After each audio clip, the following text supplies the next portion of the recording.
Pani doktorka Kozelková, prečo by ste odporúčali študentom študovať tento odbor na vašej fakulte?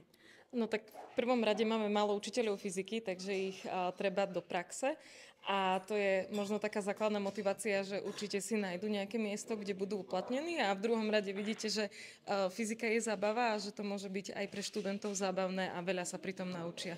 Čiže robí sa tu aj veľa praktických vecí, pokusov a nie je to len teória a sedenie na prednáškach? Práve ten magisterský stupeň je o tej praxi, o tom, ako to prepojiť všetko, čo sa naučili predtým, tie teoretické vedomosti, aby vedeli pretaviť do tej praxe, aby si to vedeli predstaviť, ako to funguje v školách, na hodinách.